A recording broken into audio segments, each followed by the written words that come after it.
ನಮಸ್ತೆ. ನಿನ್ನೆ ರಾತ್ರಿ ಸುಮಾರು ಒಂದು 8:30 ಸಮಯದಲ್ಲಿ Hebbagodi police station limit electronic city ಡಿವಿಷನಲ್ಲಿ ಒಂದು ವೀರಸಂದ್ರ ಗ್ರಾಮದ ಒಂದು ವ್ಯಕ್ತಿ ಪ್ರಶಾಂತ್ ಅಂಥೇಳಿ 35 ವರ್ಷ, ಅಲ್ಲಿ M5 ಮಾಲ್ ಹಿಂದೆ ಅವ್ರದ್ದು ಮನೆ ಇದೆ. ಅದೇ ರೀತಿ ಇನ್ನೊಬ್ಬ KR ಪುರದ ನಿವಾಸಿ ರೋಷನ್ ಹೆಗಡೆ ಅಂಥೇಳಿ ಅವರೆಲ್ಲರೂ ಪರಿಚಯಸ್ಥರು. ಅಲ್ಲೊಂದು ಕ್ರಿಕೆಟ್ ಮ್ಯಾಚ್ ನಡೆದು ಎಲ್ಲರೂ ಹೋದ್ಮೇಲೆ 8-9 ಗಂಟೆ ಮೇಲೆ ಆ ಗ್ರೌಂಡಲ್ಲಿ ಈ ಬೀರ್ ಬಾಟ್ಲ್ ತಗೊಂಡು ಎಲ್ಲ ಕುಡಿಯೋದಕ್ಕೆ ಅಲ್ಲಿ 4-5 ಜನ ಎಲ್ಲ ಸೇರಿದ್ರು ಅಂತ ಮಾಹಿತಿ ಇದೆ. ಈ ಸಂದರ್ಭದಲ್ಲಿ ಈ ಪ್ರಶಾಂತ್ ಮತ್ತು ಈ ರೋಷನ್ ಹೆಗಡೆಗೆ ಮಧ್ಯೆ ಒಂದು ಸಿಗರೇಟ್ ಲೈಟರ್ ವಿಚಾರವಾಗಿ ಒಂದು ಸ್ವಲ್ಪ ಗಲಾಟೆ ಆಯಿತು ಅಂತ.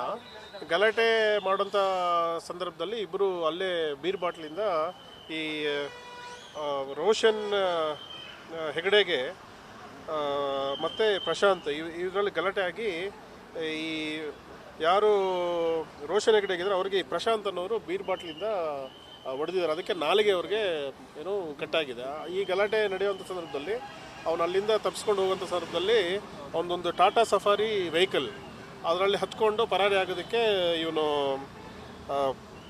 ರೋಷನ್ ಪ್ರಯತ್ನ ಮಾಡ್ತಾ ಇರ್ತ ಸಂದರ್ಭದಲ್ಲಿ ಇವನು ಯಾರು ವಿಕ್ಟಿಮ್ ಇದ್ದಾನೆ ಪ್ರಶಾಂತ್ ಕಾರಿಗೆ ಹತ್ತಿದ್ದಾನೆ. ಕಾರಿಗೆ ಹತ್ತಿ ನನ್ನ ಹಿಂಗೆ ಮಾಡಿದ್ಯಾ, ನಿನ್ನನ್ನು ಬಿಡೋದಿಲ್ಲ ಅಂಥೇಳಿ ಅದೆಲ್ಲ ಈಗ ನಮಗೆ ಡ್ಯಾಶ್ ಕ್ಯಾಮರಾದಲ್ಲಿ ಎಲ್ಲ ರೆಕಾರ್ಡಿಂಗ್ ಎಲ್ಲ ಆಗಿದೆ. ಈ ಗಲಾಟೆ ಆಗಿ ಅಲ್ಲಿ ವೀರಸಂದ್ರ ಮತ್ತು ನಮ್ಮ ಕಮಸಂದ್ರ ಮತ್ತು ಅನಂತನಗರ ಅಂಥೇಳಿ ಒಂದು ರೋಡ್ ಇದೆ. ಆ ರೋಡಲ್ಲಿ ಹೋಗುವಂಥ ಸಂದರ್ಭದಲ್ಲಿ ಇವನು ಗಾಡಿ ಹತ್ತಿದಾಗ ಅವನು ಫುಲ್ ಜಗಳ ಆಗಿ ಅವನ್ನ 1 ಕಿಲೋಮೀಟ್ರ್ 1/2 ಕಿಲೋಮೀಟ್ರ್ ಗಂಟ ಗಾಡಿ ಓಡಿಸ್ಕೊಂಡು ಹೋಗಿದ್ದಾನೆ. ಅವನಿಗೆ ಯಾವತ್ತು ಗಾಡಿ ಬಿಟ್ಟಿಲ್ವೋ ಅದಕ್ಕೆ ಫಸ್ಟಲ್ಲಿ ಒಂದು ಮರಕ್ಕೆ ಅವನ್ನ ಲೆಫ್ಟ್ ಸೈಡಿಂದ ಹೋಗಿ ಮರಕ್ಕೆ ಜುಜ್ಜು ಮಾಡಿದ್ದಾನೆ. ಅಲ್ಲಿಂದ ತಿರ್ಗಾ ಸ್ವಲ್ಪ ಮುಂದೆ ಹೋಗಿ ತಿರ್ಗಾ ಕಾಂಪೌಂಡಿಗೆ ಫುಲ್ಲು ಹೊಡೆದು ಅವನ್ನ ಸಾಯಿಸಿ ಪರಾರಾಗಿದ್ದಾನೆ. ಬಟ್ ನೋಡೋ 112ಗೆ ನಮ್ಮ ಅಲ್ಲಿರೋಂಥ ಪಬ್ಲಿಕ್ ಕಾಲ್ ಮಾಡಿ ಒಂದು ಆಕ್ಸಿಡೆಂಟ್ ಆಗಿದೆ ಅಂತ ಹೇಳಿದ್ಮೇಲೆ ನಮ್ಮವರೆಲ್ಲ ಆಕ್ಸಿಡೆಂಟ್ ಆಗಿದೆ ಅಂಥೇಳಿ ನಾವು ಆ ಸ್ಪಾಟ್ಗೆ ಹೋಗಿ ನಮ್ಮ ಹೆಬ್ಬಗೋಡಿ ಪೊಲೀಸರೆಲ್ಲ ಅವ್ರನ್ನ ತೊಗೊಂಬಂದ ಸಂದರ್ಭದಲ್ಲಿ ನಮಗೆ ಗೊತ್ತಾಗಿರಲಿಲ್ಲ. ಯಾವಾಗ ನಮಗೆ ಯಾವುದು ವೆಹಿಕಲ್ದು ಡ್ಯಾಶ್ ಬೋರ್ಡ್ನ ನಾವು ಗಮನಿಸಿದಾಗ ಇದು ಇಬ್ಬರ ಮಧ್ಯೆ ಆಲ್ಟ್ರಿಕೇಷನ್ ಆಗಿರೋ ಗಲಾಟೆ ಆಗಿ ಅವನೇ ತಗೊಂಡೋಗಿ ಯಾವುದಕ್ಕೆ ಮರಕ್ಕೆ ಮತ್ತು ಕಾಂಪೌಂಡ್ಗೆ ಹೊಡೆದು ಸಾಯಿಸಿದ್ದಾರೆ. ಈ ಸಂದರ್ಭ ನಾವು ಇಮಿಡಿಯೇಟ್ಲಿ ಕಾರ್ಯಪ್ರವೃತ್ತರಾಗಿ ಯಾರು ಅಕ್ಯೂಸ್ಡ್ ರೋಷನ್ ಅವ್ನು ತಪ್ಪಿಸ್ಕೊಂಡು ಓಡೋಗಿದ್ದ ಅವನ್ನ ಕೃತ್ಯ ನಡೆದ 1 ಗಂಟೆನಲ್ಲೇ ಅವನ್ನ ನಾವು ಬಂಧೆ ಮಾಡಿದ್ದೀವಿ. ಅವನಿಗೂ ಸಹ ನಾಲಿಗೆ ಎಲ್ಲ ಕಟ್ಟಾಗಿರೋದ್ರಿಂದ ಅವ್ರ ಹಾಸ್ಪಿಟ್ಲಲ್ಲಿ ಈಗ ಅಡ್ಮಿಟ್ ಆಗಿದ್ದಾನೆ. ಸೊ ಇನ್ನೂ ಪೂರ್ತಿಯಾದಂಥ ವಿವರಗಳು ಈ ಮರ್ಡರ್ ಬಗ್ಗೆ ನಮಗೆ ಅವನ್ನ ಹಾಸ್ಪಿಟ್ಲಿಂದ ಬಂದ ನಂತರ ಮತ್ತು ಸುತ್ತಮುತ್ತಲು ವಿಚಾರ ಮಾಡಿದ್ಮೇಲೆ ಗೊತ್ತಾಗುತ್ತೆ. ಆಮೇಲೆ ಇದೊಂದು ಬಂಡೆಪಾಳ್ಯ ಸತ್ತೋದ ರೌಡಿ ಶಬೀರ್ 12ನೇ ತರಗತಿ.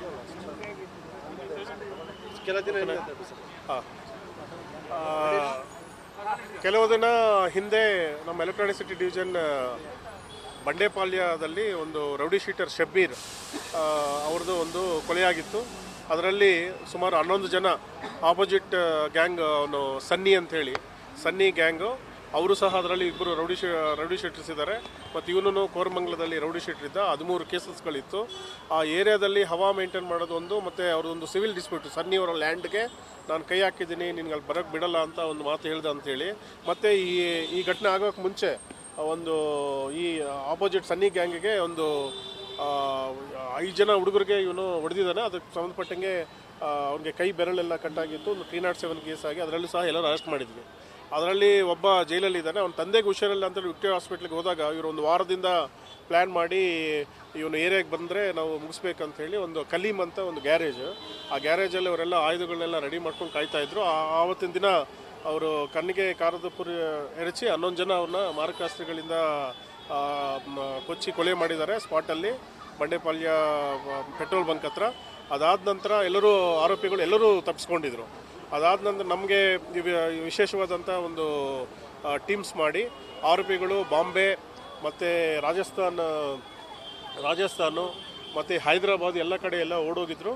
ಅವ್ರನ್ನ ಈ ಹಿಂದೆ ನಾವು ಕೆಲ ದಿನಗಳ ಹಿಂದೆ 8 ಜನನ್ನ ನಾವು ಅರೆಸ್ಟ್ ಮಾಡಿ ಅವ್ರ ಕಡೆಯಿಂದ ಅವರು ಇಲ್ಲಿಂದ ಕೃತ್ಯ ಮಾಡಿದ ನಂತರ ಆಟೋದಲ್ಲಿ KR ಪುರ ರೈಲ್ವೆ ಸ್ಟೇಷನ್ಗೆ ಹೋಗಿ ಅಲ್ಲಿ ಆಟೋನ ಬಿಟ್ಟು ವೆಪನ್ಸ್ ಎಲ್ಲ ಬೇರೆ ಕಡೆ ಹಾಕಿ ಅಲ್ಲಿಂದ ಟ್ರೈನಲ್ಲಿ ಹೋಗಿರ್ತಾರೆ. ಅದನ್ನು ಎಲ್ಲ ರಿಕವರಿ ಮಾಡಿದ್ವಿ. ಅದಾದ ನಂತರ ಇನ್ನು 3 ಜನ ಆರೋಪಿಗಳು ಯಾರು ತಪ್ಪಿಸ್ಕೊಂಡಿದ್ರು ಅವರು ಸಹ ನಿನ್ನೆ ನಾವು ಅವ್ರನ್ನ ಅರೆಸ್ಟ್ ಮಾಡಿದ್ವಿ. ಒಟ್ಟಾರೆಯಾಗಿ ಈ ಪ್ರಕರಣದಲ್ಲಿ 11 ಜನ ಯಾರು ಭಾಗಿಯಾಗಿದ್ರು 11 ಜನನು ನಾವು ಈಗ ಅರೆಸ್ಟ್ ಆಗಿದೆ. ಇವರೆಲ್ಲರ ಮೇಲೆ ನಾವು ಮಾನ್ಯ ಪೊಲೀಸ್ ಕಮಿಷನರ್ ಸಾಹೇಬರಾದಂತಹ ಸಿಮಂತ್ ಕುಮಾರ್ ಸಿಂಗ್ ಸಾಹೇಬರು ಮತ್ತು ನಮ್ಮ ರಮೇಶ್ ಬನಾಥ್ ಸಾಹೇಬರು ಈ ಪ್ರಕರಣ ತುಂಬ ಗಂಭೀರವಾಗಿ ಪಡ್ಕೊಂಡಿದ್ದಾರೆ. ಎಲ್ಲ ಆರೋಪಿಗಳ ಮೇಲೆ ನಾವು ತಕ್ಷಣದಲ್ಲೇ ಕೋಕಾ ಆ್ಯಕ್ಟಲ್ಲಿ ಎಲ್ಲ ಗ್ಯಾಂಗ್ನ ನಾವು ಕೇಸನ್ನ ನಾವು ಅವ್ರ ಮೇಲೆ ಹಾಕಲಿದ್ದೀವಿ. ಏನು ಸಿವಿಲ್ ಡಿಸ್ಪ್ಯೂಟ್ ಮಾಡಿರುತ್ತೆ ಸರ್, ಯಾರ್ಯಾರ ಮಧ್ಯೆ ಅಂತ? ಅದೇ ಸನ್ನಿ ಅಂತ ಏನು ಇದ್ದಾನೆ ಮೇನ್ ಅಕ್ಯೂಸ್ಡ್ ಫಸ್ಟ್ ನಂಬರ್ 1, ಅವ್ರ ಅಕ್ಕ ಅವ್ರದ್ದು ಒಂದು ಲ್ಯಾಂಡ್ ಇತ್ತಲ್ಲಿ ಮಸೀದಿ ಹತ್ರ, ನೂರ್ ಮಸೀದಿ ಹತ್ರ ಅಂತೇಳಿ. ಅಲ್ಲಿ ಇವನು ಬಂದುಬಿಟ್ಟು ಈ ಜಾಗನ ನನಗೆ ಬೇಕಿದ್ದು ನೀನು ಬಿಟ್ಕೊಡ್ಬೇಕು ಅಂತ ಹೇಳಿದಾಗ ನಮ್ಮ ಜಾಗ ನಾನಾಗಿ ಕೊಡಬೇಕಂದ್ರೆ ನಾನು ಹೇಳಿದ್ದೆ ಇಲ್ಲಿ ನಡಿಬೇಕು, ನೀನು ಹೆಂಗೆ ಹೋಗ್ತೀಯ ಗೊತ್ತಿ ಅಂತೇಳಿ ನಾನು ನಾಳೆನೇ ಕಾಂಪೌಂಡ್ ಹಾಕ್ತೀನಿ ಅಂತೇಳಿ ಇದೆಲ್ಲ ಎದುರಿಸಿದ್ದಾನೆ. ಅದು ಪೊಲೀಸ್ ಮಾಹಿತಿ ಬಂದ ಮೇಲೆ ಕರೆಸಿ ಅವ್ರಿಗೆ ತಿಳಿ ಹೇಳಿದ್ವಿ.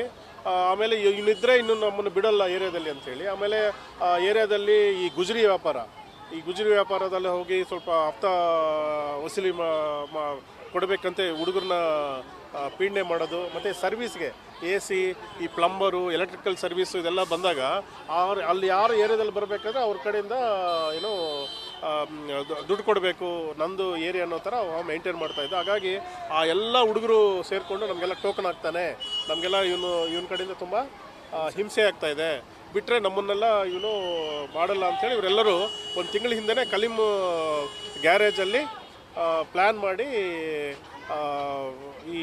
ಅವನ್ನ ಮುಗಿಸಿದ್ದಾರೆ. ಸೊ ಈ ಪ್ರಕರಣದಲ್ಲಿ ನಾವು ತುಂಬ ಗಂಭೀರವಾಗಿ ತಗೊಂಡಿದ್ವಿ. All 11 people including 2 rowdy shooters were arrested and shortly we will book them under KCOCA.